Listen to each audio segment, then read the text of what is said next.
Hello बच्चों, मेरा नाम है राजवंत सिंह और मैं आप सभी का स्वागत करता हूं इस माइंड मैप सीरीज में। और आज हम लोग करने वाले हैं अपना वेव ऑप्टिक्स का वन शॉट क्विक रिवीजन, जिसमें हम लोग अपने स्टार्टिंग चैप्टर के बेसिक से स्टार्ट करते हुए एंड सारे पॉइंट्स को कवर करेंगे। अगर आप देखें तो वेव ऑप्टिक्स का जो ये फंडामेंटल पार्ट है, आप लोगों ने इंटरफेरेंस वाला पार्ट कहीं ना कहीं 11th क्लास में भी पढ़ा होगा, तो 11th क्लास के वेव्स का भी सिमिलर सा एक छोटा सा पार्ट यहां पर आता है। और अगर आप देखें तो यहां पर जो फेजर वाली चीजें हैं वो आपके ऑल्टरनेटिंग करंट में भी हमारे पास आती है। तो अगर आप इस लेक्चर को पढ़ रहे हैं तो आपके कहीं ना कहीं पीछे वाले लेक्चर्स का थोड़ा बहुत बेस भी क्लियर होता है। तो आज के जो हमारा लेक्चर है इसमें हम लोग कंप्लीट वेव ऑप्टिक्स देखेंगे, जहां पर हमारे पास इंटरफेरेंस होगा, वाईडीएसटी होगा, डिफ्रैक्शन होगा, डॉपलर इफेक्ट होगा, पोलराइजेशन होगा, ये सारी चीजों को हम लोग कवर करेंगे। बस आपको यहां पर ये चीज नोटिस करनी है कि ये आपके लिए एक शॉर्ट नोट्स जैसा है, तो आप सारी चीजों को अच्छे से एक बार रिकॉल कर पाए। ठीक है, तो चलिए बेटा करते हैं लेक्चर की शुरुआत। अगर हम लोग वेव ऑप्टिक्स के बारे में बात करें तो सबसे पहले हमारे पास पॉइंट आता है कि वेव के हमारे पास पैरामीटर्स क्या है। अगर हम लोग किसी भी वेव के पैरामीटर की बात करते हैं तो उसमें होता है velocity and frequency and amplitude. अगर हम लोग वेलोसिटी की बात करें तो वेलोसिटी होता है कितनी स्पीड से वेव एक मीडियम में प्रोपगेट कर रही है। तो ये सोर्स पर डिपेंड नहीं करता, ये मीडियम की प्रॉपर्टी होती है कि मीडियम डिसाइड करता है किसी भी वेव की स्पीड क्या है। एम्पलीट्यूड बात करें तो maximum displacement from the mean position, that is your amplitude. अब हमारे पास अगर मान लीजिए मैटर वेव है हमारे पास, या फिर आपकी इलेक्ट्रोमैग्नेटिक वेव है, कोई भी अगर आप वेव की बात करते हैं तो जब हम लोग वेव बनाते हैं तो हमारे पास maximum displacement from the mean position वही आपका एम्पलीट्यूड होता है। एम्पलीट्यूड आपका डिसाइड करता है सोर्स, और वो एम्पलीट्यूड सस्टेन रहता है या नहीं रहता है वो डिसाइड करता है मीडियम। तो एम्पलीट्यूड डिसाइडिंग फैक्टर होता है हमारे पास हमेशा सोर्स, और यही एम्पलीट्यूड इंटेंसिटी भी बाद में बनेगा। तो आपको याद रखना है इंटेंसिटी भी कहीं ना कहीं सोर्स डिपेंडेंट हमारे पास प्रॉपर्टी बेसिकली होती है, राइट। अब हमारे पास बात आता है कि सर मीडियम का इसमें क्या रोल है। अगर हमारे पास मीडियम डिसिपेटिव मीडियम है, मींस एनर्जी डिसिपेट कर रहा है, तो एम्पलीट्यूड डिक्रीज होता हुआ चला जाएगा। अगर नॉन डिसिपेटिव मीडियम है तो हमारे पास एम्पलीट्यूड कांस्टेंट बेसिकली रहेगा। फ्रीक्वेंसी है नंबर ऑफ वेव्स पासिंग पर थ्रू अ पॉइंट पर सेकंड, कितनी वेव्स एक सेकंड में पास कर रही हैं, दैट इज योर फ्रीक्वेंसी। और ये फ्रीक्वेंसी डिसाइड करता है हमारे पास सोर्स, तो ये भी एक सोर्स की प्रॉपर्टी है। जब वेव एक मीडियम से दूसरे मीडियम में जाती है तो उसका एक पैरामीटर हमेशा कांस्टेंट रहता है, दैट इज आवर फ्रीक्वेंसी। ठीक है, फिर इसके बाद हमारे पास कुछ टर्म्स हैं विच इज मोनोक्रोमेटिक, बायक्रोमेटिक। अगर बात करें मोनोक्रोमेटिक, अगर आप किसी भी सोर्स की बात कर रहे हैं, अगर उसमें से एक फ्रीक्वेंसी की लाइट या वेव निकल रही है, दैट इज मोनोक्रोमेटिक। बायक्रोमेटिक बेसिकली हमारे पास दो फ्रीक्वेंसी बेसिकली वहां से अगर निकल रही है। फिर हमारे पास आता है कोहेरेंट सोर्सेज का हमारा एक टर्म आता है। अगर मान लीजिए दो सोर्सेज हैं जिनमें से कोई भी अगर लाइट निकल रही है, उनकी फ्रीक्वेंसी अगर सेम है तो उनको हम कोहेरेंट सोर्सेज बोलेंगे। मतलब मान लीजिए अगर फ्रीक्वेंसी न्यू और न्यू है तो ये कोहेरेंट हो गए। अगर फ्रीक्वेंसी न्यू 1 है और एक की फ्रीक्वेंसी न्यू 2 है, डिफरेंस ऑफ फ्रीक्वेंसीज हैं, तो हमारे पास ये इनकोहेरेंट सोर्सेज बेसिकली कहलाते हैं। अब बात आती है इंटरफेरेंस। इंटरफेरेंस हमारे पास क्या है, basically the superposition of two waves. हमारे पास कभी भी कोई दो वेव जब एक मीडियम में पास कर रही होती है तो वो एक दूसरे के साथ इंटरफेयर करती हैं। उसकी हमारे पास कंडीशन होती है कि पहली बात वो कोहेरेंट सोर्सेज होने चाहिए। कोहेरेंट सोर्सेज से निकली हुई लाइट हमारे पास बेसिकली फ्रीक्वेंसी सेम होगा हमारे पास, तो यहां पर सुपरपोजिशन बेसिकली पॉसिबल हो पाता है। फेज डिफरेंस या तो जीरो हो या तो कांस्टेंट हो। हमारे पास फेज डिफरेंस अभी हम लोग बात करेंगे कि फेज होता क्या है किसी भी वेव का, और फेज डिफरेंस दो वेव्स के बीच का जो फेज डिफरेंस हो या तो जीरो हो या फिर कांस्टेंट हो। अगर नहीं होगा तो पूछा जा सकता है कि ऐसा क्या होता है, अगर फेज डिफरेंस वेरिएबल है तो आपका इंटरफेरेंस सस्टेन नहीं होगा। हम लोग बाद में देखेंगे bright fringe and dark fringes वो ज्यादा देर के लिए सस्टेन नहीं होंगी, फिर वो डिमिनिश कर जाएंगी, खत्म हो जाएंगी। ठीक है, तो अगर हम लोग किसी भी वेव की इक्वेशन की बात करें तो वेव की इक्वेशन लिखी जाती है a sin omega t plus minus phi. A होता है आपका एम्पलीट्यूड। ठीक है, यहां पर इन्होंने थोड़ा सा गलत लिख दिया है, यहां पर आपका अगर देखा जाए तो a इज योर एम्पलीट्यूड। ठीक है, यहां पर अगर हम लोग देखें तो दिस इज योर एम्पलीट्यूड, ए आपका एम्पलीट्यूड ऑफ द वेव है। ठीक है, sine omega, omega is angular frequency, average नहीं एंगुलर फ्रीक्वेंसी हमारे पास ये रहता है। ठीक है, ओमेगा को आप 2π/t भी लिख सकते हैं, 2π न्यू भी रख सकते हैं, न्यू इज योर फ्रीक्वेंसी। और फाई होता है इनिशियल फेज, मतलब जब t की वैल्यू आप 0 डालेंगे तो वेव कहां से स्टार्ट हो रही है, that is your initial phase. Omega t plus minus phi, this is called the phase of the wave, right. तो हमारे पास अगर कुछ इंपॉर्टेंट टर्म्स की बात करें, ओमेगा इक्वल टू केंद्र विद्यालय, ये हमारे पास रिलेशन है ओमेगा और वी के बीच में, तो आप केवी से याद कर सकते हैं केंद्र विद्यालय। ओमेगा होता है 2π/t या 2π न्यू, के होता है 2π/λ और न्यू है हमारे पास वी है हमारे पास स्पीड ऑफ द वेव। जो फेज डिफरेंस है किसी भी दो वेव्स के बीच में, जो फेज डिफरेंस होता है वो पाथ डिफरेंस से निकाला जाता है। तो फेज डिफरेंस इज के इंटू एक्स, आप कह सकते हैं के इज 2π/λ इंटू पाथ डिफरेंस, ठीक है। तो वही 2π/λ इंटू पाथ डिफरेंस। अब यहां पर प्लस और माइनस को ध्यान रखना है। अगर हमारे पास प्लस है इन दोनों में, k x plus minus omega t, k x omega t plus minus k x, ऐसे लिखा जा सकता है। अगर प्लस है तो नेगेटिव डायरेक्शन में ट्रेवलिंग होगा, और अगर माइनस है तो पॉजिटिव डायरेक्शन में ये ट्रेवलिंग होगा हमारे पास। और जैसे फाई की वैल्यू के एक्स एक्स है तो x is the direction of the wave. तो ये हमारे पास कुछ इंपॉर्टेंट टर्म्स हैं जो आपको याद रखने हैं। तो सबसे पहले हमारे पास आता है हाइगन्स प्रिंसिपल। हाइगन्स प्रिंसिपल के बारे में अगर हम लोग बात करें तो उन्होंने क्या बोला था कि हमारे पास कोई भी जो सोर्स होता है that act as a point of disturbance in the medium, वो एक मीडियम में डिस्टर्बेंस के जैसे एक्ट करता है। जैसे ही वो सोर्स काम करना स्टार्ट करता है या लाइट एमिट करता है या वेव डेवलप करता है, तो वो सबसे पहले अपने नियर अबाउट पॉइंट्स पर एनर्जी को ट्रांसमिट करता है। वो सारे पॉइंट्स अब एक सोर्स का काम करते हैं, वेवलेट्स का काम करते हैं, फिर वो अपनी एक वेव बनाते हैं।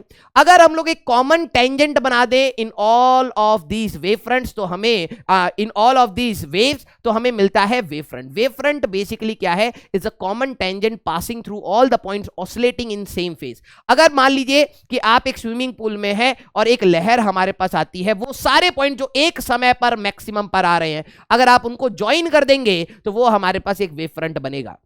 लाजमी सा डाउट है कि क्या सर लोएस्ट पॉइंट के भी पॉइंट्स को कनेक्ट करके हम लोग वेव फ्रंट बना सकते हैं? बिल्कुल बना सकते हैं। जितने भी पार्टिकल सेम फेज में ऑसिलेट कर रहे हैं, अगर आप उनको ज्वाइन करते हैं तो एक कॉमन टेंजेंट जो होता है that is your wave front, ठीक है। तो wave front plane passing through the point oscillating in the same phase, ठीक है। फिर इसके बाद हमारे पास अगर हम लोग बात करें, जैसे स्फेरिकल हमारे पास सोर्स है, ठीक है, okay, plane source wave front, ये लीनियर सोर्स नहीं होना चाहिए यहां पर, ठीक है। तो अगर हम लोग बात करें वेव फ्रंट्स के बारे में, इसमें थोड़ा सा करेक्शन कर लेंगे। अगर हमारे लिए स्फेरिकल वेव फ्रंट, अगर मान लीजिए पॉइंट सोर्स है, ठीक है, अगर हमारे पास पॉइंट सोर्स है, जैसे मान लीजिए बल्ब है, तो उसके वेव फ्रंट स्फेरिकल नेचर में हमारे पास होंगे, तो यहां पर पॉइंट सोर्स लिखा हुआ होना चाहिए। तो अपने शॉर्ट नोट्स में लिख लेना, पॉइंट सोर्स अगर हम लोग बात करें तो जो वेव फ्रंट होते हैं that is in spherical nature. अगर हम लोग लीनियर सोर्स के बारे में बात करें तो लीनियर सोर्स हमारे पास सिलेंड्रिकल वेव फ्रंट बेसिकली हमें देते हैं। तो लीनियर सोर्स अगर है हमारे पास, लीनियर सोर्स अगर है हमारे पास, तो वो हमें देता है। अगर जैसे मान लीजिए बल्ब है, तो इसमें से जो वेव फ्रंट्स निकलेंगे वो सिलेंड्रिकल फॉर्म में हमारे पास निकलते हैं। और अगर हम लोग लीनियर सोर्स नहीं, यहां पर हमारे पास पैरेलल लाइट अगर हमारे पास है, ठीक है, इस चीज को आप करेक्ट कर लीजिएगा, ठीक है। तो यहां पर अगर हमारे पास पैरेलल लाइट है तो वेव फ्रंट्स हमारे पास पैरेलल लाइट रेस अगर है हमारे पास, तो वेव फ्रंट हमारे पास उनके परपेंडिकुलर होते हैं और शीट्स के फॉर्म में बेसिकली हमारे पास होते हैं, ठीक है। तो source of light is a source of disturbance, the energy source reaches point near it. जैसे अगर आप एक बल्ब को जलाते हैं तो सबसे पहले वो अपने नियर अबाउट पॉइंट्स तक एनर्जी को पहुंचाता है। Various point of an arbitrary surface when reached by a wave front become secondary source of light emitting the secondary wavelets. मतलब जैसे आप इस सोर्स को ऑन करते हैं तो ये एनर्जी इन पॉइंट्स तक जाती है, ये अपनी वेव बनाती है, और इन वेव्स का अगर हम लोग ऐसा एक टेंजेंट बनाए जो सारे पॉइंट्स को कनेक्ट कर रहा है ऑसिलेटिंग इन सेम फेज, तो ये आपको एक वेव फ्रंट मिलेगा। फिर इसमें जितने भी पॉइंट्स आए हैं ये अपनी एक वेव बनाएंगे। फिर जब आप इनको एक कॉमन टेंजेंट से कनेक्ट करेंगे, जब आप इनको एक कॉमन टेंजेंट से कनेक्ट करेंगे तो हमारे पास एक सेकंड वेव फ्रंट आएगा। फिर जितने भी पॉइंट्स आएंगे ये अपना वेव फ्रंट बनाएंगे, वो वेव्स बनाएंगे। तो अगर मैं कॉमन टेंजेंट यहां पर बना दूं तो ये हमारे पास फिर से वेव फ्रंट आएगा। तो बेसिकली वेव फ्रंट है क्या? वेव फ्रंट एक बेसिकली आपका आर्बिट्री एक सरफेस है, या आप कह सकते हैं लोकस ऑफ द पॉइंट्स है जो हमारे पास सेम फेज में ऑसिलेट कर रहा है। अगर आप उनको कनेक्ट कर देंगे तो you will get a wave front, ठीक है। तो हमारे पास जो ये हाइगन्स प्रिंसिपल है, इससे हम लोगों ने लॉज ऑफ रिफ्लेक्शन और लॉज ऑफ रिफ्रैक्शन भी प्रूव कर रखे हैं। आप आई होप आपने ये डेरिवेशन देखी होगी, and this is very important, आप प्लीज इस चीज को जरूर देखिएगा, ठीक है। अब बात आती है कि हमारे पास वेव फ्रंट के हमेशा परपेंडिकुलर, अगर एनर्जी का फ्लो की बात करें तो ये चीज जरा यहां पर मार्क कर लेना, एनर्जी हमेशा वेव फ्रंट के परपेंडिकुलर प्रोपगेट कर रही होती है, ठीक है। एनर्जी हमेशा वेव फ्रंट के परपेंडिकुलर डायरेक्शन में, जैसे मान लीजिए पॉइंट सोर्स है, ये वेव फ्रंट ये बना, फिर थोड़ी देर बाद ये बना, फिर ये बना, फिर ये बना, एनर्जी जो निकल रही होगी रेडियली आउटवर्ड हमारे पास निकल रही होगी। Wave front is always perpendicular to हमारे पास द फ्लो ऑफ एनर्जी। अगर हम लोग रिफ्लेक्शन के बात में करें तो ये इस टाइप के क्वेश्चंस भी एग्जाम में आए हुए हैं, तो आपको वेव फ्रंट बनाने पड़ेंगे। अगर मान लीजिए प्लेन मिरर है तो लाइट हमारे पास इस टाइप से आ रही है, तो वेव फ्रंट आपके एक ये है, एक ये है, एक ये है, perpendicular to the direction of flow of the light आप बात कर सकते हैं, ठीक है। अगर मान लीजिए कॉनकेव मिरर पर हमारे पास लाइट आती है तो आपको पता है इंसिडेंट लाइट पैरेलल है, तो ये वेव फ्रंट है। आफ्टर दिस अगर आप देखें तो ये हमारे पास कन्वर्ज कर जाएंगी। तो अब इनके वेव फ्रंट आपको कैसे बनाने हैं, ये इनका वेव फ्रंट है, ये इनका वेव फ्रंट है, ये इनका वेव फ्रंट है, ये इनका वेव फ्रंट है, इस प्रकार आपके वेव फ्रंट बनेंगे।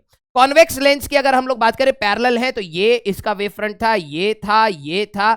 आफ्टर दिस कॉन्वेक्स लेंस अगर एयर में है तो ये कन्वर्जिंग हो जाएगा, तो ये इसका वेव फ्रंट, ये इसका वेव फ्रंट, ये इसका वेव फ्रंट, इस तरीके से हमारे पास वेव फ्रंट होता है। अगर कॉन्वेक्स मिरर की बात करें तो ये हमारे पास डाइवर्जिंग है, तो लाइट हमारे पास आ रही है, तो ये वेव फ्रंट है, ये वेव फ्रंट है, ये वेव फ्रंट है।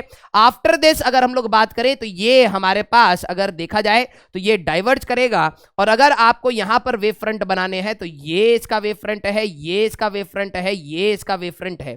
तो आपको इंसिडेंस और रिफ्लेक्टेड वेव्स का आपको वेव फ्रंट बनाना आना चाहिए। प्रिज्म का जो हमारे पास काम है that is by the deviation और डिस्पर्जन। अगर हम लोग डिस्पर्जन को निग्लेक्ट कर दें तो इसका डेविएशन का काम है।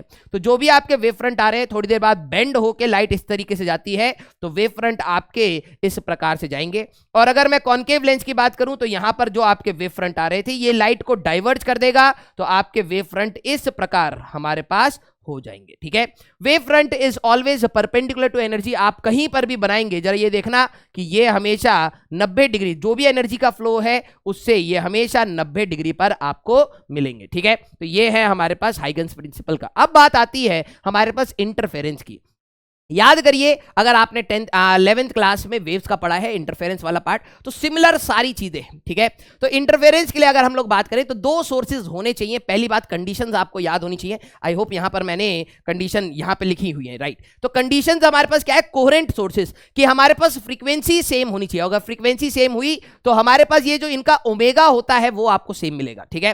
फिर फेज डिफरेंस या तो इन दोनों वेव्स के बीच में या तो जीरो हो या तो फिर कांस्टेंट हो, अदरवाइज ये आप का जो इंटरफेरेंस है वो सस्टेन नहीं किया जा सकता। सोर्स हमारे पास क्लोजली प्लेस्ड हो, हमारे पास जो सोर्स है वो पास पास हो, और डायरेक्शन या state of polarisation should be same. अभी आपको पोलराइजेशन का पता होना चाहिए कि जो हमारे पास पोलराइजेशन की डायरेक्शन है that is the direction of electric field, ठीक है। तो उनका अगर इलेक्ट्रिक फील्ड इस प्लेन में है तो दूसरे का भी इलेक्ट्रिक फील्ड इसी प्लेन में होना चाहिए, तभी ये सुपर इंपोज बेसिकली हो पाएंगे। अगर एक का इलेक्ट्रिक फील्ड इस प्लेन में है, दूसरे का इलेक्ट्रिक फील्ड इस प्लेन में है, तो super position is not possible, ठीक है। तो ये हमारे पास कुछ कंडीशंस हैं, आपको याद होनी चाहिए। अब जरा यहां पर देखना, मान लीजिए कि एक सोर्स है जिसकी इक्वेशन थी a1 sin ओमेगा टी, ये अपनी एक एम्पलीट्यूड इसका अपना a1 है, और दूसरी एक सोर्स से जो वेव आ रही है that is a2 sin omega t plus 5, मतलब फेज डिफरेंस है, दोनों लगातार बराबर नहीं चल रहे हैं। अगर मैं इसको सेंटर रख के अगर यहां से एक सर्कल बना दूं तो कहीं ना कहीं अगर आप देखें तो ये हमारे पास पाथ डिफरेंस बेसिकली आ रहा है, और अगर हमारे पास पाथ डिफरेंस समथिंग है डेल्टा एक्स, तो फेज डिफरेंस हो जाएगा that will be 2 pi by lambda into delta x. Simple सी बात। और वही हम लोगों ने यहां पर लिखा हुआ है कि इन दोनों वेव्स में अगर हम लोग बात करें तो phase difference is 5, amplitude a2 sin omega t plus 5 है। जैसे ही ये यहां पर हमारे पास सुपर इंपोज होंगे तो हमारे पास y1 प्लस y2 करके आपको नॉर्मल ऐड करना है, अपनी मैथमेटिक लगानी है। तो रिजल्टेंट वेव जो यहां पर आपकी बनेगी, जो रिजल्टेंट वेव आपकी यहां पर बनेगी, अब यहां पर कंस्ट्रक्टिव इंटरफेरेंस भी हो सकता है, डिस्ट्रक्टिव भी हो सकता है, डिपेंडिंग कि वेव एक दूसरे के साथ सुपर इंपोज किस प्रकार हो रही है। अगर क्रस्ट के ऊपर आ रहा है, ट्रफ के ऊपर आ रहा है तो कंस्ट्रक्टिव इंटरफेरेंस, क्रस्ट ट्रफ के ऊपर आ रहा है, ट्रफ क्रस्ट के ऊपर आ रहा है तो डिस्ट्रक्टिव इंटरफेरेंस। और अगर हमारे पास इनमें से कोई सिनेरियो नहीं है तो इंटरफेरेंस है, हम कंस्ट्रक्टिव और डिस्ट्रक्टिव का वर्ड ये बेसिकली यूज नहीं करते। तो जो यहां पर रिजल्टेंट वेव बनेगी that is having a amplitude AR sin omega t plus minus theta हमारे पास यहां पर रखना है। अब इसका इनिशियल वेव से जो हमारे पास शिफ्ट है वो हमारे पास थीटा है। तो जरा यहां पर देखना, अगर आपको रिजल्टेंट एम्पलीट्यूड चाहिए तो आप वेक्टर्स लगा सकते हैं, वेक्टर्स लॉ बेसिकली लगा सकते हैं। उसका रिजल्टेंट जो फॉर्मूला आता है ए आर का आता है अंडर रूट में a1 square plus a2 square plus 2 a1 a2 cos phi. तो याद रखना अगर आपको कभी भी दो वेव्स को ऐड करना है, same thing as goes in alternating current, 3 sin omega t और 4 cos ओमेगा टी को जब आपको जोड़ना होता था तो याद करिए आप क्या करते थे, 3 sin omega t plus 4 sin omega t plus pi by 2 आप करते थे और फिर आप कहते थे कि इनको वेक्टर ले लिया जाए, एक 3 एम्पलीट्यूड का एक 4 एम्पलीट्यूड का और उनके बीच का एंगल 90 डिग्री, आप उनको जोड़ते थे। तो सिमिलर चीज यहां पर बेसिकली हमारे पास हो रही होती है। आपको क्या करना है, इन वेव्स के एम्पलीट्यूड्स को वेक्टर ले लेना है, इनके बीच में जो भी हमारे पास फेज डिफरेंस है वो उनके बीच का एंगल ले लेना है और वेक्टर्स लॉ बेसिकली यहां पर आपको लगा देने हैं। तो रिजल्टेंट एम्पलीट्यूड आपको a1 स्क्वायर रूट में a1 square plus a2 square plus 2 a1 a2 cos phi के हिसाब से मिलेगा। और जो नेक्स्ट फाइनल वेव है वो इससे कितनी शिफ्टेड है वो आपको बेसिकली निकालना होगा, जैसे आप tan थीटा निकालते थे a2 sin phi upon a1 plus a2 cos phi, ये वाला हमारे पास फॉर्मूला रहेगा। Use amplitude as vector and phase difference between them as angle between vectors, तो आप डायरेक्टली इस चीज को कर सकते हैं। अब बात आती है कि यहां पर अगर हमारे पास कंस्ट्रक्टिव हुआ तो पाथ डिफरेंस क्या हो सकता है। आप जरा ध्यान से सुनना मेरी बातों को।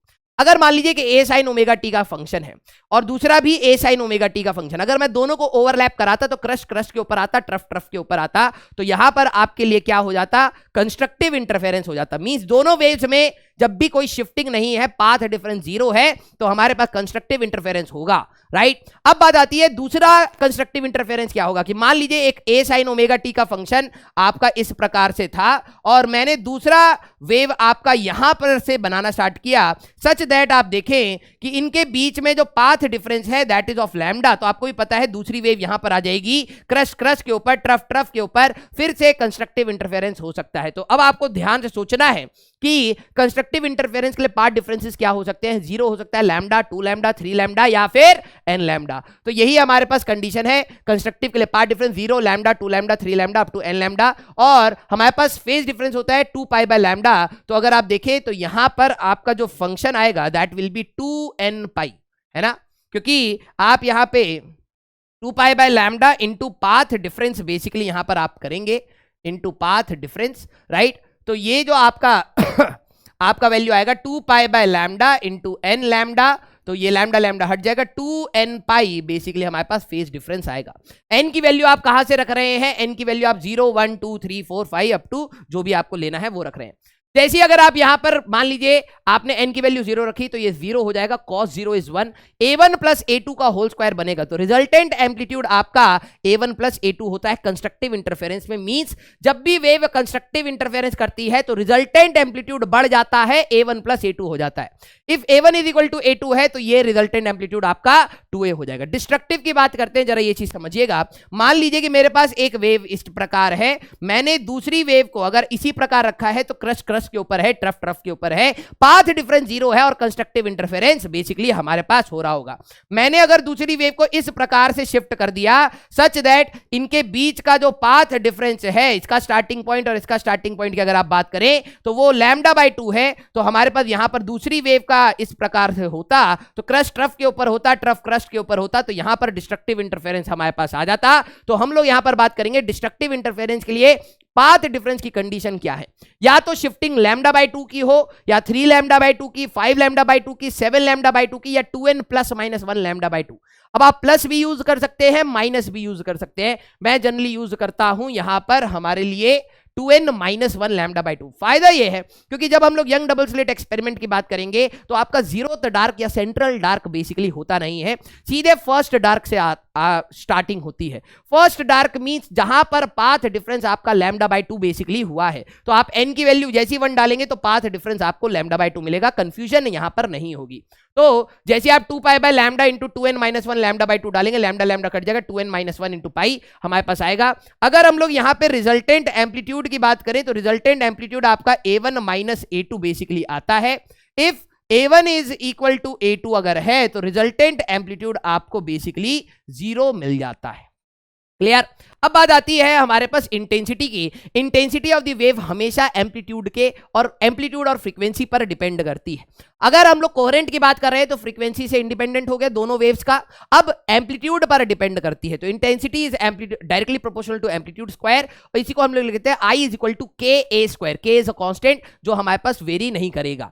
तो हमारे पास I1 की बात करें के A1 का स्क्वायर, I2 की बात करें जैसे देखो इसकी इंटेंसिटी के A1 स्क्वायर होगी, इसकी इंटेंसिटी के A2 स्क्वायर होगी। रिजल्टेंट इंटेंसिटी अगर हम लोग इसी फॉर्मूले में देखें तो आता है I1 plus I2 plus 2 root I1 I2 cos phi. Simple सी बात। और अगर आप मैक्सिमम की बात करें, जैसे यहां पर अगर आप मैक्सिमम की बात करें तो कंस्ट्रक्टिव इंटरफेरेंस में मैक्सिमम होगा तो आता है root I1 plus root I2 का होल स्क्वायर। और if I1 is equal to I2 is equal to I naught, अगर हमारे पास दोनों इंटेंसिटी अगर हमारे पास सेम है, यंग डबल स्लिट में भी इस प्रकार हमारे पास होगा I1 is equal to I2 is equal to I naught. I max twice नहीं होके 4 I नॉट मैक्सिमम इंटेंसिटी हमारे पास मिलती है। अगर हम लोग यहां पर इंटेंसिटी की बात करें तो यहां पर होता है root of I1 minus root of I2 का basically whole square. If I1 is equal to I2 is equal to I naught है तो हमारे पास रिजल्टेंट इंटेंसिटी 0 मिलेगी। डार्क फ्रिंज जहां पर होगा वहां पर रिजल्टेंट इंटेंसिटी आपको 0 मिलेगी। ठीक है, तो I min by I max का जो आपका रेशियो है आप इस प्रकार से लिख सकते हैं। अगर n आइडेंटिकल कोहेरेंट सोर्सेज अगर एक पॉइंट पर मिल रहे हैं, मान लीजिए अभी तो हम लोगों ने दो सोर्सेज की बात करी है तो यहां पर 4 times I not maximum intensity I. अगर n सोर्सेज होते यहां पर मैक्सिमम इंटेंसिटी की अगर आप बात करें तो n स्क्वायर I नॉट होता है। अगर वेव इन कोहेरेंट हो गई तो सुपरपोजिशन नहीं होगा, इंटेंसिटी आपकी n टाइम्स I हो जाएगी। अब बात आती है फ्रिंज विजिबिलिटी के बारे में। फ्रिंज विजिबिलिटी क्या है, क्योंकि जब हम लोग जब यंग डबल स्लिट एक्सपेरिमेंट देखते हैं तो कुछ जगह पर ब्राइटनेस आती है, कुछ जगह पर डार्कनेस आती है, तो कंट्रास्ट है basically, that is our fringe visibility. अगर ब्राइट बहुत अच्छे बन रहे हैं, डार्क प्रॉपर डार्क बन रहे हैं, तो आपको आइडेंटिफाई करने में दिक्कत नहीं होगी ये ब्राइट फ्रिंज है, ये डार्क फ्रिंज है, ये ब्राइट फ्रिंज है, ये डार्क फ्रिंज है।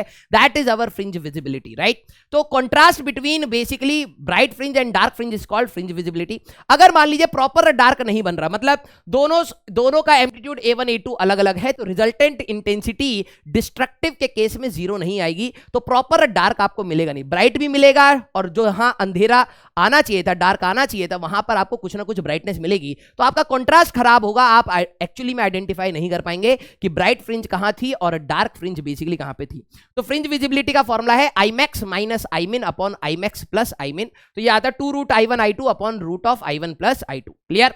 तो जरा यहां पर अगले पॉइंट पर हम लोग चलते हैं, that is intensity of the wave. ठीक है, इंटेंसिटी को अगर हम लोग एम्पलीट्यूड्स के टर्म में बात करें तो के ए स्क्वायर के बारे में बात करी थी। अगर मान लीजिए कोई भी बल्ब है, इस बल्ब को मैं यहां जलाऊंगा और उसके पास रखूंगा अपना हाथ, तो बहुत ज्यादा energy per unit area per unit time हमारे पास आ रही होगी। जैसे ही मैं अपने हाथ को दूर करूंगा तो यहां पर इंटेंसिटी लाइट की कम आएगी, तो उसको हम लोग वेव फ्रंट के टर्म में कैसे लिखते हैं। इंटेंसिटी की बात करें तो power of the bulb upon area of the wave front है। अगर हमारे पास स्फेरिकल बल्ब है, पॉइंट सोर्स है, तो इसके वेव फ्रंट बनेंगे स्फेरिकल। आर डिस्टेंस पर इंटेंसिटी होगी P not upon 4 pi R square. Intensity is inversely proportional to R square for a spherical point source bulb. Clear. और अगर लीनियर सोर्स है तो इंटेंसिटी जो हो जाएगी P नॉट अपॉन हमारे पास curved surface area of the cylinder आ जाएगा, दैट इज 2 पाई RL। तो यहां पर 2 पाई RL हमारे पास आएगा। Intensity is inversely proportional to R। ठीक है, तो आपको याद रखना है, इसके ऊपर भी कई बार क्वेश्चन आपके पूछे गए। ठीक है, हम लोगों ने इंटरफेरेंस के कुछ इंपॉर्टेंट क्वेश्चंस भी देखे हुए हैं और आपने भी आई होप ये चीज देखी हो।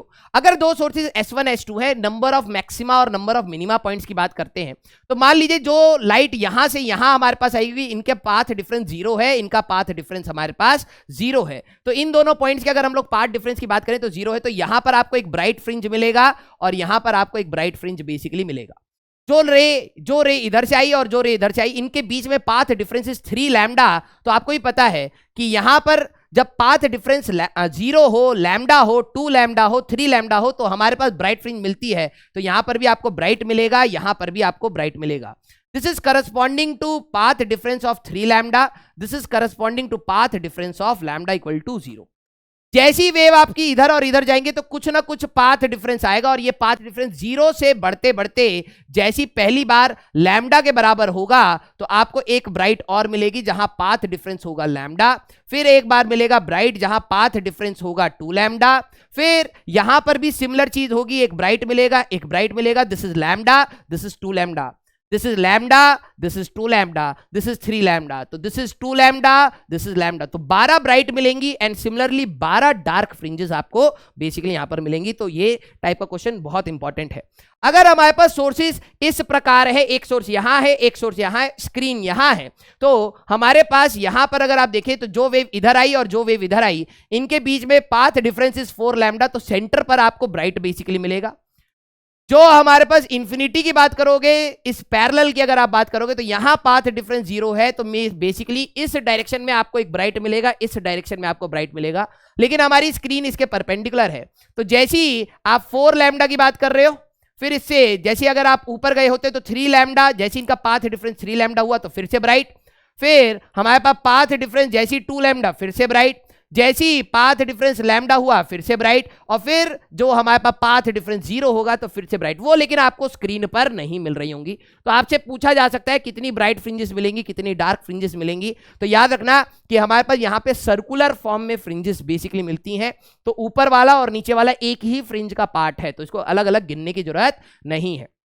इसके बाद हम लोगों ने Z पैरामीटर के बारे में बात करी थी, जो हमें मदद करता है कितनी हमारे पास ब्राइट फ्रिंजेस पास है। मान लीजिए हमारे पास S1 S2 दो सोर्सेज हैं जिनके बीच का डिस्टेंस हमारे पास D है, और यहां पर आपसे पूछी गई, जैसे यही वाला केस है, दो सोर्सेज इस प्रकार है, स्क्रीन परपेंडिकुलर था, दो सोर्सेज इस प्रकार है, स्क्रीन परपेंडिकुलर है, यहां पर कौन सी ब्राइट फ्रिंज होगी अगर आपको गिनना है। तो जरा ये चीज समझना, अगर एक वेव इधर से इधर आई और एक वेव इधर से इधर आई, इनके बीच का path difference will be D only, right. और अगर हम लोग यहां पर लैम्डा से मल्टीप्लाई डिवाइड कर लें तो D bye lambda is called हमारे पास Z पैरामीटर। फायदा क्या होगा, मान लीजिए कि ये वेव हमारे पास इधर से इधर आई और एक वेव हमारे पास इधर से इधर आई, तो आपको पता लग रहा है इन दोनों के बीच का पाथ डिफरेंस यही है विच इज लैम्डा। जैसे आपने D बाय लैम्डा को कैलकुलेट आउट करा, से मैं यहां पे कह रहा हूं दिस इज हमारे पास 24 आ गया, D बाय लैम्डा इज 24, तो ये 24 लैम्डा रिप्रेजेंट करने लग जाएगा, है ना। ये जो आपका Z की वैल्यू है D बाय लैम्डा इज 24, तो आपको समझ आ जाएगा कि यहां पर 24 लैम्डा का पाथ डिफरेंस है। तो 24 लैम्डा का path difference means 24th bright fringe यहां पर प्रेजेंट हमारे पास होगी। तो इस प्रकार से आप Z पैरामीटर से नंबर ऑफ फ्रिंजेस काउंट कर सकते हैं। फिर इसके बाद हमारे पास YDSC का सेटअप आता है। YDSC के सेटअप में हमारे पास एक सोर्स होता है, उससे हमारे पास दो स्लिट्स ओपनड हैं और इक्वी डिस्टेंट पर हम लोग जनरली रखते हैं। आप सोर्स को डिस्प्लेस भी कर सकते हैं, कोई पंगे वाली बात नहीं है। तो हमारे पास दो, यहां पर आपका एक सोर्स है, इसका डिस्टेंस सेम है, ये एक ही वेव फ्रंट पर लाई करते हैं, तो इंटेंसिटी हमारे पास I0 और I0 हम लोग लेके चलते हैं। जैसी लाइट, ये दोनों लाइट अप होते हैं, तो लाइट हमारे पास इधर से इधर भी गई, इधर से इधर भी गई, इन दोनों में पाथ डिफरेंस 0। तो सबसे पहले आपको सेंट्रल ब्राइट मिलती है जहां इंटेंसिटी 4I0 बेसिकली हमारे पास होती है। जैसे आप इससे हल्का सा ऊपर जाने की बात करते हैं तो पाथ डिफरेंस हमारे पास आता है, और पाथ डिफरेंस बढ़ते बढ़ते जैसी लैम्डा बाय 2 होता है तो फर्स्ट डार्क आता है, और क्योंकि दोनों की इंटेंसिटी I0 और I0 थी तो वहां पर आपको डार्क फ्रिंज मिलती थी, ठीक है। तो पाथ डिफरेंस जैसी लैम्डा बाय 2 होगा तो फर्स्ट डार्क मिलेगा, इंटेंसिटी 0, एंड सेम थिंग यहां पर lambda by 2 first dark, intensity will be 0।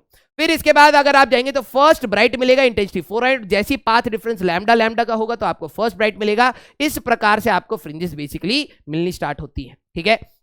अब अगर मान लीजिए कि हमारे पास जो ये इंटेंसिटी का फॉर्मूला था विच वॉज हमारे पास this I1 + I2 + 2 root I1 I2 cos phi, अगर दोनों इंटेंसिटी I1 और I2 सेम है, ठीक है, I1 = I2 = I0, अगर दोनों इंटेंसिटी हमारे पास सेम है तो रिजल्टेंट इंटेंसिटी अगर आप देखनी है तो 4I0 cos square phi by 2 आप लिख सकते हैं। जब पाथ डिफरेंस 0 है मींस कंस्ट्रक्टिव के केस में, ध्यान से देखना, कंस्ट्रक्टिव के केस में तो पाथ डिफरेंस 0 है तो फेज डिफरेंस 0 है, फेज डिफरेंस 0 है तो फाई की वैल्यू 0 डालते ही रिजल्टेंट इंटेंसिटी आपको 4I0 मिलेगी। मतलब I0 की इंटेंसिटी जाके अगर कंस्ट्रक्टिव कर गई तो वहां इंटेंसिटी 4I0 की हो जाएगी, ना कि 2I0 की। और अगर पाथ डिफरेंस लैम्डा बाय 2 है मींस विच इज डिस्ट्रक्टिव, तो फेज डिफरेंस मान लीजिए पाया गया, और जैसे डिस्ट्रक्टिव है आपने यहां पे डाला तो cos पाई बाय 2 0, तो रिजल्टेंट इंटेंसिटी आपको वहां पर 0 बेसिकली मिलेगी। क्लियर। अब बात आती है पाथ डिफरेंस हमारे पास है कितना। तो किसी भी अगर आप x पॉइंट पर यहां पर आगे स्क्रीन पर जाते हैं तो यहां पर ये एंगल आपका हुआ है थीटा, तो ये small d is the separation between the slits and this capital D is the separation between slit and screen. तो अगर आप देखें तो d जितना एंगल, जैसे मान लीजिए ये हमारे पास d था, इस एंड से लेके इस एंड तक ये d था, और ये हमारे पास हॉरिजॉन्टल लाइन थी विच वाज कैपिटल D। जैसे ही मैं इसको घुमाऊंगा, हॉरिजॉन्टल से जितना भी एंगल ये रोटेट हुआ, वर्टिकल से ये भी उतना ही एंगल रोटेट होगा। अगर ये एंगल थीटा है तो ये एंगल भी आपको थीटा ही मिलेगा। तो d cos theta and d sin theta, path difference अगर आप बात करें किसी भी शिफ्टिंग पर जाने पर, सेंट्रल से अगर आप कहीं पर भी जाते हैं तो पाथ डिफरेंस डेवलप होता है d sin थीटा। अगर हम स्मॉल एंगल अप्रोक्सीमेशंस की लगाए वैल्यू की बात करें, where d is very much greater than d, तो हम लोग पाथ डिफरेंस को x के टर्म में dx बाई डी भी लिख सकते हैं। याद रखना ये हर एंगल के लिए वैलिड है, this is for small angles only, small angles only, ठीक है। स्मॉल एंगल्स बेसिकली हमारे पास ये लगाते हैं। तो अगर पाथ डिफरेंस हमारे पास d sin थीटा या dx बाई डी है, तो फेज डिफरेंस आपकी बात करें 2 pi by lambda into dx by D कर सकते हैं। और यहां पर आपको अगर इंटेंसिटी चाहिए तो 4I0, यहां का जो फेज डिफरेंस है वो रखेंगे, आपको इंटेंसिटी बेसिकली मिल जाएगी, ठीक है। अब बात आती है हमारे पास यहां पर कुछ और चीजों को रिकॉल करने की। अगर हम लोग ब्राइट फ्रिंज की बात करें तो ब्राइट फ्रिंज कहां पर बनती है, जहां पर पाथ डिफरेंस आपका कितना हो जाए n लैम्डा के बारे में। तो जो हमारे पास पाथ डिफरेंस था dx बाई डी को जैसे आप n लैम्डा डालते हो तो पोजीशंस ऑफ ब्राइट फ्रिंज आपको मिल जाएंगी। n की वैल्यू 0 डालोगे तो सेंट्रल ब्राइट, फिर फर्स्ट n 1 2 3 डालोगे तो आपको positions of bright fringe basically मिल जाएंगी। डार्क फ्रिंज आपको कहां मिलती थी, जहां पर path difference lambda by 2, 3 lambda by 2, 5 lambda by 2 या 2n-1 लैम्डा बाई 2 होता था, तो वहां पर आपको डार्क फ्रिंज मिलती थी। तो जैसे आपका ये path difference dx by D के बराबर रखोगे तो x of dark and x of bright आपको मिल जाएगा। तो n की वैल्यू आपको ये कहां से रखनी है, 1 से। जैसे आप 1 रखोगे तो आपको सारे पोजीशंस मिल जाएंगे, कहां पर फर्स्ट डार्क बनेगा, कहां पर सेकंड डार्क बनेगा, कहां पे थर्ड डार्क बनेगा। तो ये ऑल्टरनेटिवली बनते हैं। तो फ्रिंज विड्थ बेसिकली क्या होता है, the separation between the two consecutive bright और 2 consecutive dark is called the fringe width. मतलब अगर आप फोर्थ डार्क की बात कर रहे हो, फोर्थ डार्क की पोजीशन और थर्ड डार्क की पोजीशन माइनस करके जो निकालोगे सेपरेशन, वो आपका ब्राइट फ्रिंज का विड्थ मिल जाएगा। अगर आप 2 कंसेक्यूटिव ब्राइट फ्रिंज के पोजीशंस को माइनस करोगे तो डार्क फ्रिंज की विड्थ मिल जाएगी। तो जो हमारे पास lambda D by fringe width की बात करें, बीटा की वैल्यू बात करें तो लैम्डा डी बाय डी आपको यहां पर मिल जाता है, ठीक है। यहां पे फ्रिंज विड्थ जो बीटा आता है that is lambda D by D, this is your fringe width. आप इन दोनों को माइनस कर लीजिए, इन दोनों को माइनस कर लीजिए, इन दोनों को माइनस कर लीजिए, या इन दोनों को किसी भी दो को कॉन्जुकेटिव दो को माइनस करेंगे तो आपको फ्रिंज विड्थ मिलेगा।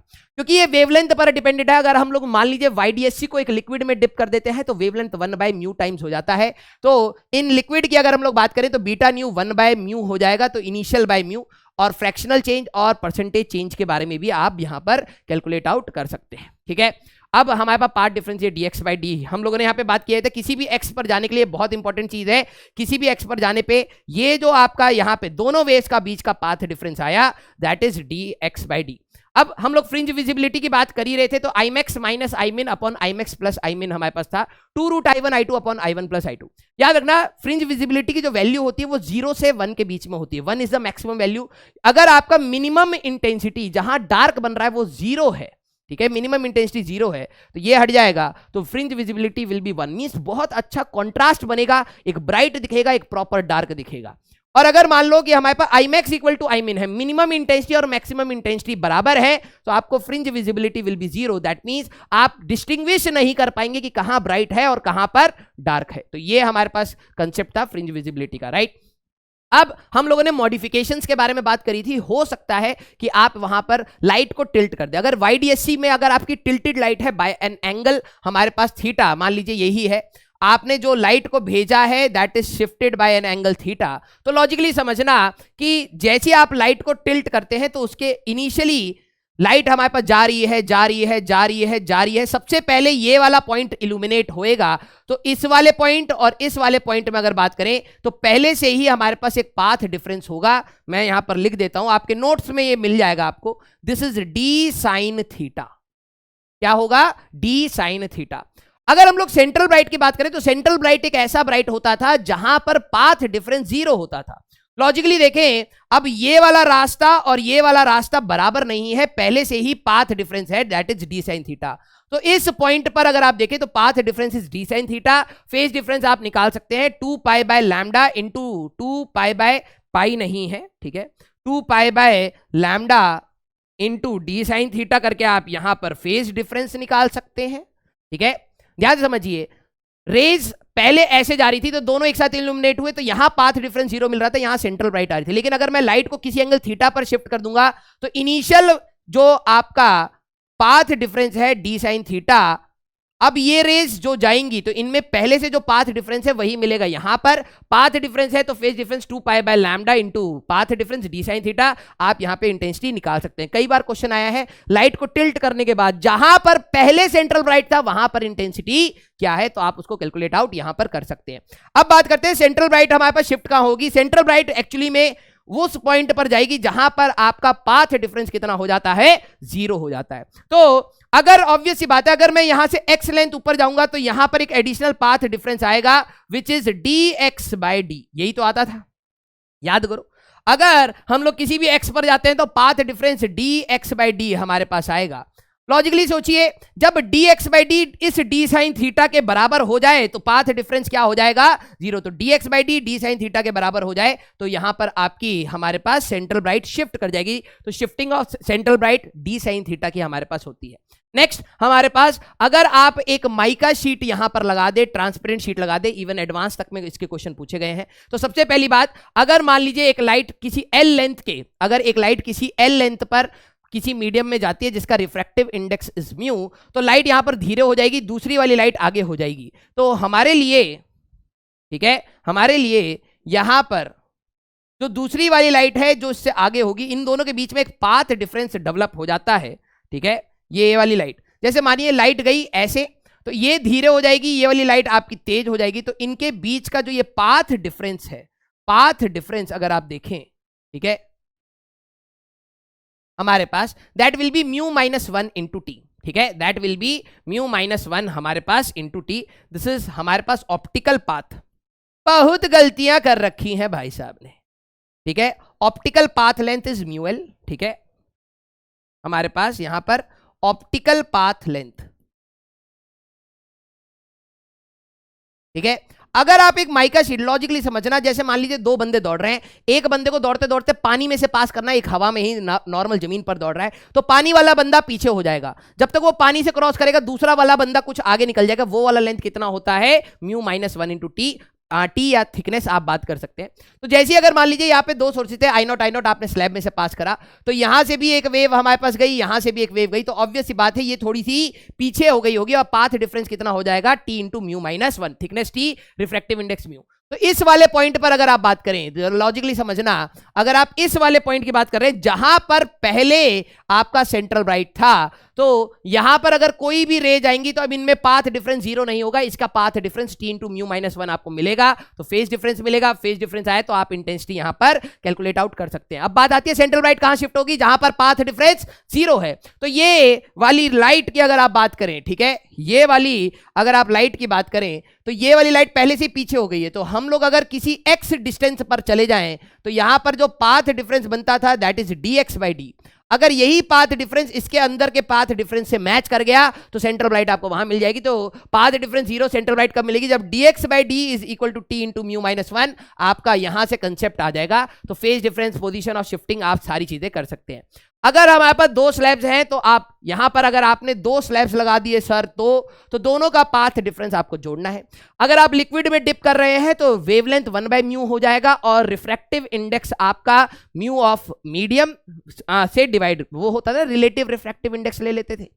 जैसे लेंसेज के केस में आपने देखा हो तो लेंस बाय सराउंडिंग, तो आपके जितने भी फॉर्मूले हैं म्यू रिलेटिव के हो जाएंगे और जहां पर वेवलेंथ है वो 1 बाय म्यू का हो जाएगा। ठीक है, इसके बाद हमारे पास YDSC में हम लोग अगर व्हाइट लाइट के साथ करते हैं तो YDSC विद व्हाइट लाइट को जरा ये चीज समझना, हमारे पास क्या है, व्हाइट लाइट के केस में हमारे पास सारे वेवलेंथ होते हैं, तो जो पर्टिकुलर वेवलेंथ है दोनों से वही आपस में इंटरफेयर करेंगे। मींस रेड से करेगा, येलो से, वॉयलेट से।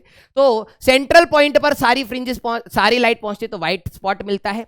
फिर अगर आप ऊपर जाते हैं तो सबसे पहले पाथ डिफरेंस याद रखिए, wavelength of violet is 4000, wavelength of red is 8000। तो वॉयलेट के लिए जैसी पाथ डिफरेंस 2000 होगा, पाथ डिफरेंस 0 से बढ़ते 2000 होगा, तो वॉयलेट का डिस्ट्रक्टिव हो जाएगा, मींस वॉयलेट वहां पर नहीं होगा, तो रेडिश फ्रिंज आपको यहां पर मिलती है।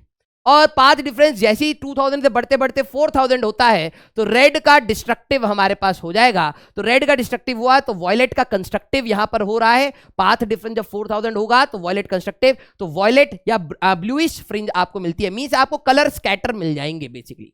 ठीक है, अगर हम लोग शेप ऑफ फ्रिंजेस की बात करें तो हमारे पास अगर सोर्सेज इस प्रकार है तो हाइपरबोलिक फ्रिंजेस आपको मिलेंगी, और अगर सोर्सेज हॉरिजॉन्टल है, स्क्रीन इस प्रकार है, तो आपको सर्कुलर फ्रिंजेस बेसिकली मिलती हैं। अगर हमारे पास डिफरेंट स्लिट विड्थ है, अगर स्लिट विड्थ हमारे पास अलग है तो इंटेंसिटी I1 I2 अलग अलग होंगी हमारे पास, directly proportional to width of the हमारे पास स्लिट होगी। अगर मान लो दोनों में से एक की स्लिट ट्वाइस होगी, एक की विड्थ D है, एक की 2D है, तो इंटेंसिटी एक की 2I0 और एक की I0 आप लेंगे। तो मैक्सिमम इंटेंसिटी और मिनिमम इंटेंसिटी पर आपको ध्यान देना है। तो maximum intensity √I1 plus √I2 का whole square, minimum intensity √I1 minus √I2 का होल स्क्वायर। जब ये दोनों बराबर होती थी तो ये हमारे पास इंटेंसिटी का कर्व रहता है, मैक्सिमम 4I0 मिनिमम 0। लेकिन अगर हमारे पास अलग अलग इंटेंसिटी होगी तो मिनिमम 0 नहीं आएगा, तो ये शिफ्टेड कर्व आपको बेसिकली मिलता है। Next part is diffraction. Diffraction की अगर हम लोग बात करें तो ये सिंगल स्लिट इंटरफेरेंस है, मींस एक ही स्लिट से आपके जितने भी वेव्स निकल रहे हैं वो हमारे पास बेसिकली इंटरफेयर कर रहे होते हैं, तो इसको हम सिंगल स्लिट इंटरफेरेंस भी बेसिकली कहते हैं। ठीक है, तो ये दो प्रकार के होते हैं, Fraunhofer's and Fresnel diffraction. Fresnel diffraction हमारे पास सिलेबस में नहीं है, फ्रेनहोफर्स हमारे पास सिलेबस में है, जरा ये चीज समझना। ठीक है, फ्रेनहोफर्स में हमारे पास जो D है, capital D is very large, और फ्रेजनल में D हमारे पास स्मॉल है, तो उसमें स्मॉल एंगल अप्रोक्सीमेशंस नहीं लगा सकते। हमारे पास ये वाला है जिसमें आप स्मॉल एंगल अप्रोक्सीमेशन लगा सकते हो। डिफ्रैक्शन बेसिकली होता क्या है, कभी भी लाइट किसी शार्प एंड से टकराती है तो बेंड हो जाती है, जैसे आप दौड़ते दौड़ते पिलर से टकरा जाओगे तो आपकी डायरेक्शन बेंड हो जाएगी, उसी प्रकार हमारे पास डिफ्रैक्शन भी बेसिकली हमारे पास होता है। तो आपको क्या याद रखना है कि इंटरफेरेंस जब हमारे पास हो रहा है तो जरूरी नहीं है, दो स्लिट्स हैं तो इन दोनों के बीच में भी इंटरफेरेंस हो रहा है, और इन स्लिट के अंदर बहुत सारे पॉइंट्स हैं उनके आपस में भी इंटरफेरेंस हो रहा है। जब एक ही स्लिट के पॉइंट्स के बीच का इंटरफेरेंस की बात होती है तब हम बात करते हैं डिफ्रैक्शन की, और जब दो स्लिट्स की बात हो रही है तो यंग डबल स्लिट एक्सपेरिमेंट की। क्लियर? तो ऐसा नहीं है कि एक चीज हो रही है तो दूसरी चीज नहीं हो रही है। अब बात होती है कि हमारे पास अगर मान लीजिए स्लिट विड्थ B है, ठीक है, किसी भी एंगल अगर आप थीटा पर जाएं तो इंटेंसिटी का formula I0 sine square beta by beta square होता है। इसकी डेरिवेशन आपके लिए इंपॉर्टेंट नहीं है। ठीक है, तो सीरीज सी बनती है, वेक्टर्स एडिशन हमारे पास होते हैं, तो ये आपके लिए इंपॉर्टेंट नहीं है। अगर आपको ये छोटा सा दिख रहा है तो मैं लिख देता हूं I0, जो आपकी इंटेंसिटी यहां गिरी, I0 sine square beta by beta का स्क्वायर, ये होता है। बीटा की वैल्यू होती है आपकी पाई बी, यहां पे बी ले रखा है, pi b sine theta by lambda. Clear? जरा ये देखना, जब थीटा की वैल्यू आपके लिए 0 हो रही होगी, जब थीटा की वैल्यू आपके लिए 0 हो रही होगी, ठीक है, when theta is tending to 0 तो बीटा इज टेंडिंग टू 0, तो sine beta by beta is tending to 1, limit की वैल्यू लग जाती है 1। तो हमारे पास अगर आप देखें तो यहां पर जो आपको इंटेंसिटी मिलती है वो I0 की ही मिलती है। इंटरफेरेंस में सेंट्रल पॉइंट पर इंटेंसिटी 4I0 की होती है, डिफ्रैक्शन में ये I0 की ही हमारे पास मिलती है।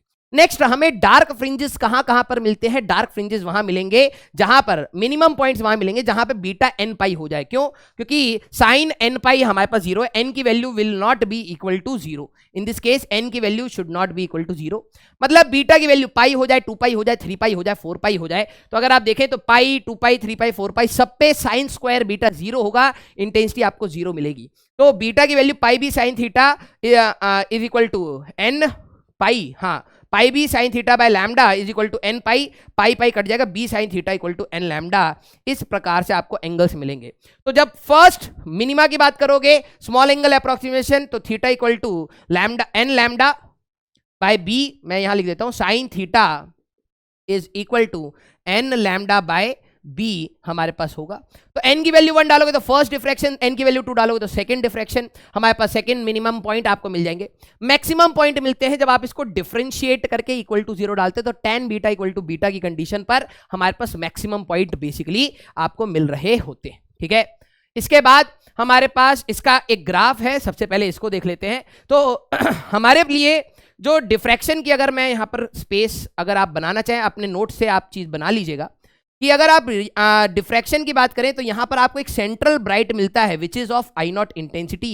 ठीक है, फिर आपको एक डार्क मिलता था, याद करिए ऐसे फर्स्ट डार्क आपको यहां पर मिलता है। At a certain angle theta and that angle theta is lambda by B, है ना।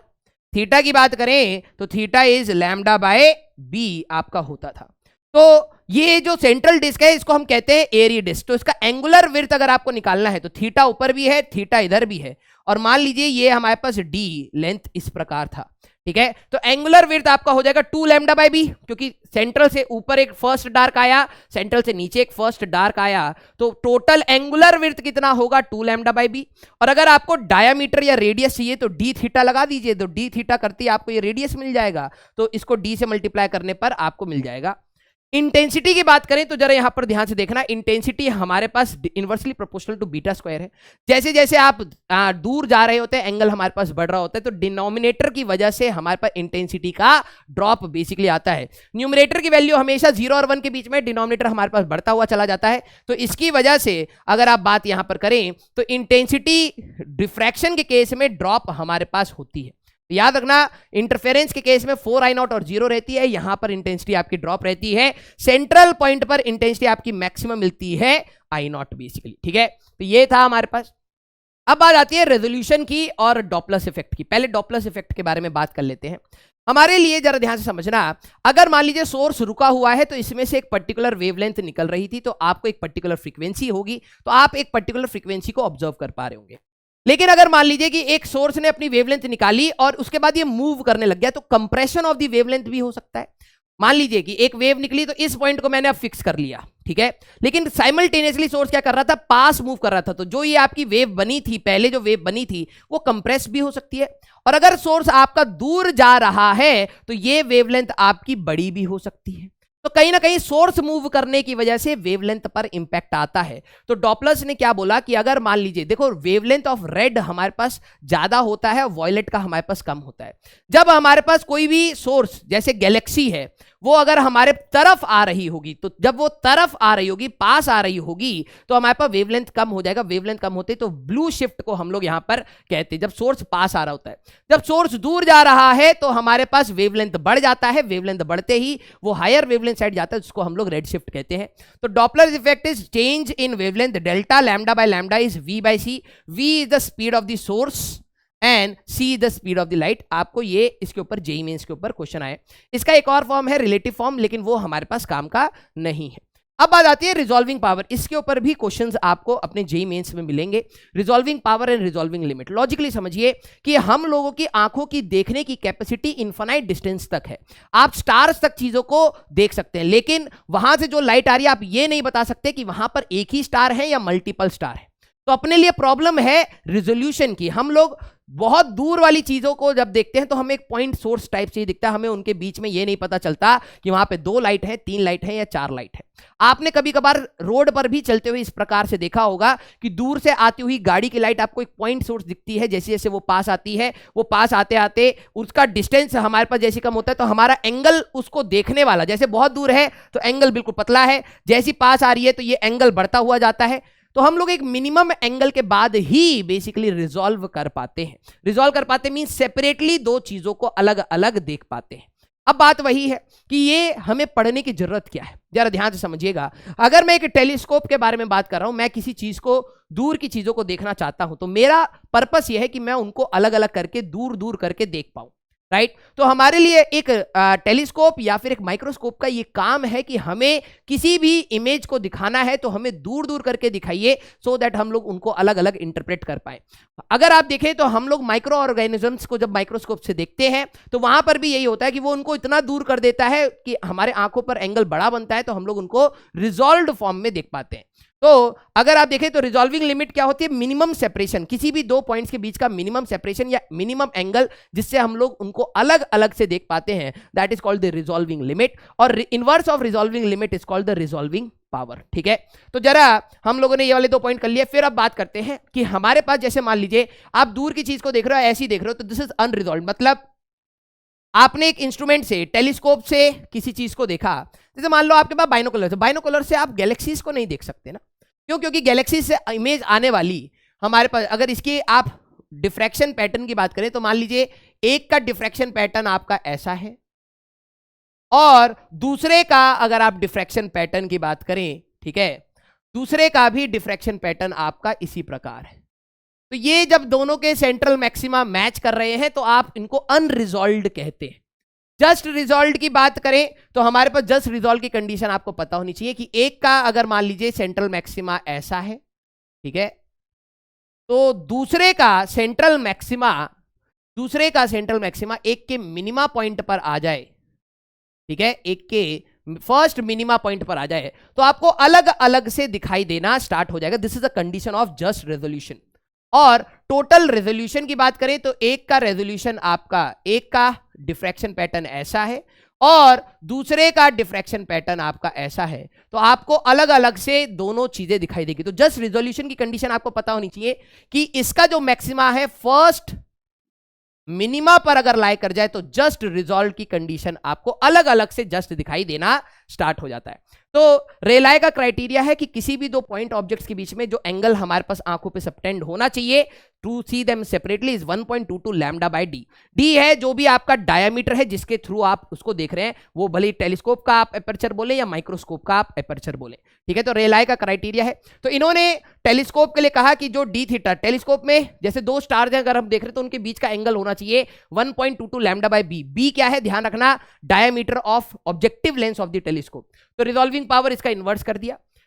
अगर माइक्रोस्कोप की बात करें तो 1.22 लैम्डा बाय 2 साइन बीटा है, तो रिजॉल्विंग पावर उसका उल्टा कर दिया 2 साइन बीटा बाय 1.22 लैम्डा। जरा ध्यान से समझना, हमारे पास ये बीटा बेसिकली क्या है। अगर आप एक माइक्रोस्कोप को देख रहे हैं तो दो छोटे छोटे पॉइंट ऑब्जेक्ट, जो मान लो दो छोटे मोटे मकोड़े हैं जिनको आपको अलग अलग देखना है, तो दिस इज हाफ एंगल या apex angle of the cone. ये आपका objective lens of the microscope है, ऑब्जेक्टिव लेंस, ठीक है, objective lens of the microscope है। तो हमारे पास दिस एंगल, ये कोन, जैसे मान लो एक लेंस है, मैंने कोई भी चीज को देखना है तो वो एक कोन के फॉर्म में इस पे पड़ेगा, तो ये हाफ एंगल इसका जो है दैट बीटा, ये मैटर करता है, ठीक है। अब बात करो रिजॉल्विंग पावर, जितना ज्यादा बीटा होगा उतनी ही ज्यादा रिजॉल्विंग की पावर होगी, वो उसको अलग अलग कर पाएगा। इसीलिए कोशिश करा जाता है कि ऑब्जेक्ट को जितना पास रखेंगे उतना ही ज्यादा इसका बीटा बेसिकली होगा, ठीक है। तो कोशिश करा जाता है मोर रेजोल्यूशन पावर के लिए कि ऑब्जेक्ट को ऑब्जेक्टिव लेंस से पास रखा जाए so that beta is more. और दूसरी बात, रिजोल्यूशन पावर को और बढ़ाने के लिए वेवलेंथ में हम लोग यहां पर क्या कर सकते हैं, एक लिक्विड को भर सकते हैं जिसका रिफ्रैक्टिव इंडेक्स इज म्यू। जैसे आप यहां पर माइक्रोस्कोप में, अच्छे माइक्रोस्कोप में ऑब्जेक्ट और ऑब्जेक्टिव लेंस के बीच में एक लिक्विड भरा होता है, उससे फायदा क्या होता है, जरा यहां पर ध्यान से देखना। फायदा हमारे पास, आपने देखा भी होगा, आप स्लैब पे रखते थे ऑब्जेक्टिव आइस वो, और फिर एक लिक्विड से रख के दोबारा एक ग्लास प्लेट से आप कवर कर देते, एक लिक्विड से भर देते थे, फिर देखते थे, उससे क्या होता है, रेजोल्यूशन पावर बढ़ जाती है। रीजन मीन, क्योंकि जैसे ही हमारे पास जो भी रेज आएंगी इस मीडियम से पास होंगी तो वेवलेंथ आपका 1/μ हो जाएगा। रिजॉल्विंग पावर जरा देखना इनवर्सली प्रोपोर्शनल टू लैम्डा है, तो ये म्यू ऊपर चला जाएगा, तो रिजॉल्विंग पावर म्यू टाइम्स हो गया है, mu is always greater than 1, तो रिजॉल्विंग पावर बढ़ गई तो वो और अच्छे से रिजॉल्व कर पाएगा। तो हमारे पास म्यू साइन बीटा है, ये पूरे पैरामीटर को हम लोग न्यूमेरिकल एपर्चर भी कहते हैं। कई बार क्वेश्चन में पूछ लिया जाता है what is the numerical aperture of हमारे पास माइक्रोस्कोप, तो mu sine beta is your numerical aperture, right. तो ये हमारे पास सारा चीजें थी। And last but not the least is the polarization part. Polarization is the process of restricting the oscillations. हमारे पास कितना टाइम हो चुका है, यस 1 घंटा लगेगा इसको खत्म करने में। पोलराइजेशन की अगर हम बात करें तो it is a methodology to restrict the oscillation of light in a plane. हमारे पास जब भी अनपोलराइज लाइट की बात करते हैं तो उसमें बहुत सारी इलेक्ट्रिक फील्ड है, वो अपनी मैक्सिमम पर आती हैं, फिर जीरो, फिर मैक्सिमम, मतलब नेगेटिव मैक्सिमम, फिर जीरो। इस प्रकार से बहुत सारी इलेक्ट्रिक फील्ड बढ़ती हैं, फिर कम होती है, फिर बढ़ती है, फिर कम होती है, फिर बढ़ती है, फिर कम होती है, इस प्रकार से चल रही होती है। हर, मतलब इन्फिनाइट इलेक्ट्रिक फील्ड होती है और हर इलेक्ट्रिक फील्ड के लिए करस्पॉन्डिंग मैग्नेटिक फील्ड होती है परपेंडिकुलर प्लेन में। E cross B gives the direction of हमारे पास प्रोपगेशन ऑफ वेव, बेसिकली याद करो EM वेव्स। तो पोलराइजेशन क्या है हमारे पास, देखो हम लोग जितनी भी चीजों को देख पाते हैं वो इलेक्ट्रिक फील्ड की वजह से देख पाते हैं, इसीलिए हम लोग इलेक्ट्रिक फील्ड को कहते हैं लाइट वेक्टर। तो हमें मैग्नेटिक फील्ड से यहां पर कोई अभी पंगा नहीं है, बेसिकली ये है कि हम लोग एक इलेक्ट्रिक फील्ड को रिस्ट्रिक्ट कर पाए एक पर्टिकुलर प्लेन में ऑसिलेट करने के लिए, ठीक है। तो इलेक्ट्रिक फील्ड की direction of polarisation, electric field ही हमारे पास डायरेक्शन ऑफ पोलराइजेशन है। Restriction plane of oscillation of electric field is called polarisation. अब हमारे पास पोलराइज अनपोलराइज लाइट को हम लोग किस प्रकार दिखाते हैं, इस प्रकार, और आप ऐसे भी बना लेना डायग्राम में, इस प्रकार से भी दिखाया जाता है। ये जो ये वाली एरो है वो ऑसिलेशन इस प्लेन का दिखा रहा है, और ये जो डॉट है वो इस प्लेन का ऑसिलेशन दिखा रहा है। पोलराइज्ड लाइट की अगर बात करें तो रिप्रेजेंटेशन या तो आपको ऐसे मिलेगा, ठीक है, और या फिर ऐसे मिलेगा। अगर आपको इस प्रकार से मिल रहा है, दिखा रखा है डायग्राम में, दैट मींस ऑसिलेशन इस प्लेन में है, और अगर इस प्रकार से दिखा रखा है तो ऑसिलेशन इस प्लेन में, ठीक है। तो हमारे पास जो मेथड है पोलराइजेशन की वो आपको पता होनी चाहिए, बहुत सारे हैं, बाय स्कैटरिंग है, डबल रिफ्रैक्शन है, रिफ्रैक्शन है, रिफ्लेक्शन है। तो रिफ्लेक्शन में सबसे इंपॉर्टेंट है ब्रीविस्टर्स लॉ, अगर आपको याद हो ब्रीविस्टर्स लॉ, ये कई बार पूछा गया है, ठीक है। ब्रीविस्टर्स लॉ, ब्रीविस्टर्स लॉ क्या कहता था कि अगर आपकी एक अनपोलराइज्ड लाइट यहां पर आके गिर रही है, ठीक है, एक अनपोलराइज्ड लाइट आके गिर रही है at a certain angle theta such that कि reflected ray and refracted ray are perpendicular to each other, then reflected ray is completely polarized and refracted ray is partially polarized, ठीक है। ये statement याद रखना भाई, सुनना मेरा स्टेटमेंट दोबारा। व्हेन अनपोलराइज्ड लाइट, देखो भाई पहली बात, ये हर मटेरियल में नहीं होता, पोलराइजर्स एक सर्टेन मटेरियल होते हैं जो जनरली हमारे पास क्वार्ट्ज, सिलिकेट, टॉर्मोलिन, कुछ ऐसे पर्टिकुलर एलिमेंट से ही बनाए जाते हैं, ठीक है। एक अनपोलराइज्ड लाइट जब हमारे पास किसी मटेरियल पर, एक पोलराइजर पर गिरती है, तो एक ऐसा certain angle such that reflected ray और रिफ्रैक्टेड रे इन दोनों के बीच का एंगल 90 डिग्री होता है, then reflected ray is completely polarized and refracted ray is partially polarized. इसको हम ब्रीविस्टर्स लॉ कहते हैं। तो tan theta B is equal to mu, ये ब्रीविस्टर्स लॉ है, याद रखना, ठीक है। तो हमारे पास ये पार्शियली पोलराइज होती है, ये कंप्लीटली पोलराइज होती है। डबल रिफ्रैक्शन की बात करें तो हमारे पास कुछ ऐसे पोलराइजर्स हैं मेड अप ऑफ सिलिकेट, जब आपकी लाइट किसी भी एंगल पर आती है तो ये दो हिस्सों में टूट जाती है। एक होती है एक्स्ट्रा ऑर्डिनरी रे, ई रे जो कहते हैं, और एक होती है ऑर्डिनरी रे। याद करो, आपने ग्लास लैब में शिफ्ट, लेटरल शिफ्ट का एक्सपेरिमेंट स्कूल में किया होगा। आप एक स्लैब लेते थे, पिन लगाते थे और पिन लगा के देखते थे तो आपको एक पिन दिखती थी, एक पिन का एक ही पिन इमेज आता था।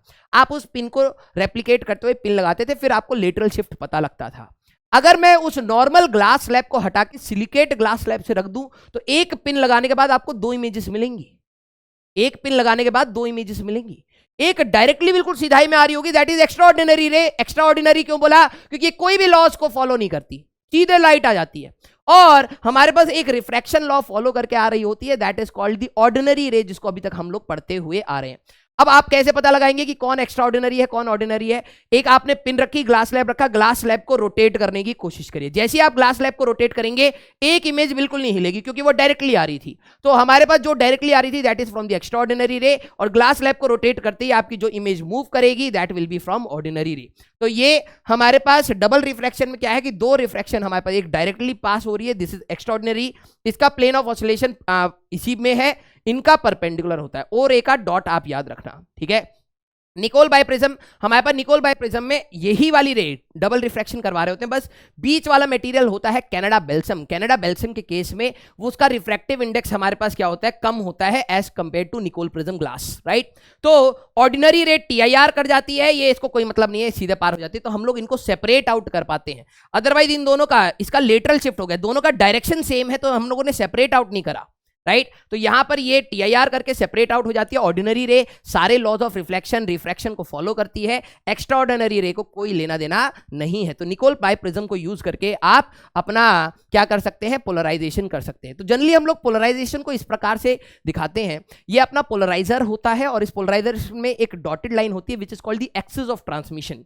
मींस अगर लाइट इस प्रकार से हमारे पास आ रही है और एक्सिस ये है, तो ये इस प्रकार से जाने के बाद इसी प्रकार से ऑसिलेट होते हुए मिलेगी। तो ये सारे जो ऑसिलेशन है कहीं ना कहीं खत्म हो जाते हैं और इस प्रकार से ऑसिलेशन मिलेगी। अगर एक्सिस ऐसे है तो लाइट जब आएगी तो इस प्रकार से ऑसिलेशन मिलेगी, अगर एक्सिस ऐसे है तो लाइट जब आएगी तो इस प्रकार से ऑसिलेशन मिलेगी। तो this is called the transmission axis. हमारे पास पोलराइजेशन में रिसेंट ईयर में काफी क्वेश्चन है, तो दो तीन चीजों का आपको बहुत ध्यान रखना है। पहली बात, ब्रीविस्टर्स लॉ पे ऊपर बहुत सारी चीजें पूछी गई हैं, बहुत बार फॉर्मूला बेस पूछा गया है। दूसरा is moles law. Moles law कहता है कि हमारे पास जो भी ट्रांसमिशन एक्सिस है, कोई भी एम्पलीट्यूड, जैसे जो एम्पलीट्यूड ऑफ द वेव अगर ऐसे आता तो वो सीधा पास हो जाता, और अगर एक एम्पलीट्यूड ऐसे ऐसे होता तो इसका सिर्फ कॉस कंपोनेंट ही हमारे पास पास हो पाएगा। जो वेव ऐसे ऐसे आ रही है तो उसका cos 90 करोगे 0, तो इस वाली वेव का कोई भी एम्पलीट्यूड पास नहीं करेगा, ठीक है। तो उन्होंने कहा कि अगर ये ट्रांसमिशन एक्सिस है, ये एम्पलीट्यूड है, ये एंगल थीटा है, तो a cos theta will be the transmitted amplitude. Clear. और अगर एम्पलीट्यूड ए कॉस थीटा हुआ है तो इंटेंसिटी अगर आप देखें तो इसकी इंटेंसिटी होती के ए स्क्वायर, और ट्रांसमिटेड इंटेंसिटी की बात करते के ए स्क्वायर कॉस स्क्वायर थीटा, तो ये हो जाती है transmitted intensity incident intensity cos square theta.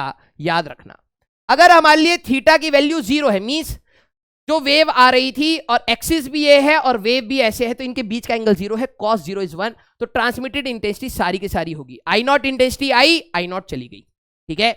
अगर मान लीजिए एक्सिस ट्रांसमिशन का ये है, वेव ऐसे ऐसे ऐसे ऐसे आई, तो इनके बीच का एंगल है 90, cos 90 0, तो यहां पर जो वेव आएगी यहां पर बिल्कुल भी ट्रांसमिट नहीं होगी, अंधेरा हो जाएगा, सिंपल सी बात, ठीक है। इसके बाद ये बहुत इंपॉर्टेंट एक फॉर्मूला है, पहले इस वाले पॉइंट को देखना, when unpolarised light is passed, अगर ये वाला किसके लिए था, पोलराइज्ड लाइट के लिए। अगर मान लीजिए एक अनपोलराइज्ड लाइट हमारे पास आ रही है ऑफ इंटेंसिटी आई नॉट, तो अनपोलराइज्ड लाइट में बहुत सारे एम्पलीट्यूड है, ये भी है, ये भी है, ये भी है, ये भी है, ये भी है, ये भी है, ये भी है, बहुत सारे एम्पलीट्यूड्स हैं।